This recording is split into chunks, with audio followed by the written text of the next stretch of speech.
मैं नहीं खींच सका फोटो अल्हड़ जवानी सी बहती नदियों के और धनाढ्य बाप के बिगड़ेल बेटे सा पहाड़ और जंगलों में उन्मुक्त नाद करते झरनों के।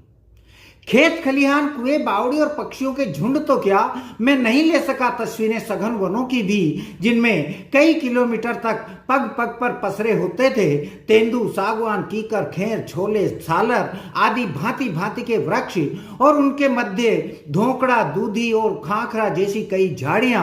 झाड़ियों के मध्य धरती पर आच्छादित सांव, करड़, गंदेल, सांड्या, लहाफड़ा और गोखलो जैसी घास की अनेक प्रजातियां मैं नहीं सजा सका अपनी एल्बम में। अपनी संस्कृति, मेरे घर के बर्तन, हांडी कुंडा पौनी स्मृति भर में रह गया है लकड़ी का चाटू। शायद ना समझी रही हो बचपने की, या रही हो भविष्य के प्रति अनभिज्ञता, अथवा कमी हो विज्ञान के विकास में, किंतु अब मैं सावचेत हूं और कैद कर लेना चाहता हूं मोबाइल में कहीं ना कहीं से प्रत्येक प्रजाति का एक एक वृक्ष, और अपने अस्तित्व के अंतिम पायदान पर पहुंच चुकी अवशेष के रूप में शेष कुछ एक नदियां।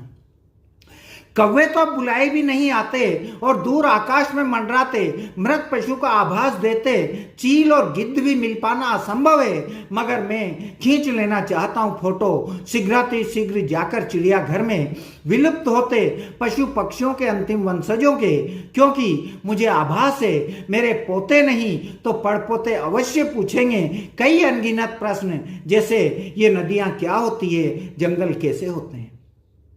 और पूछेंगे इनके विलुप्त होने का कारण। मैं स्पष्ट नहीं कर पाऊंगा कारण, भला कोई अपनी गलती स्वीकार करे भी तो कैसे,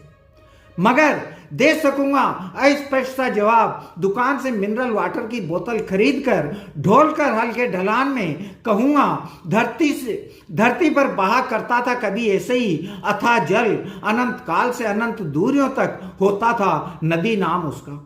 और गुजरती थी प्रत्येक गांव कस्बे से होकर। मैं खींच लेना चाहता हूं फोटो, जिससे दे सकूंगा ऐसी अन्य परिभाषाएं मूक जीवों की, जंगलों की, धरती और रिश्तों की, नियत और नियति की। शायद जान जाए वह लहूलुहान पीढ़ी संस्कृति की कीमत पर खड़े विकास की हकीकत, और जागृत हो जाए आदमी की सुसुप्त आदमियत,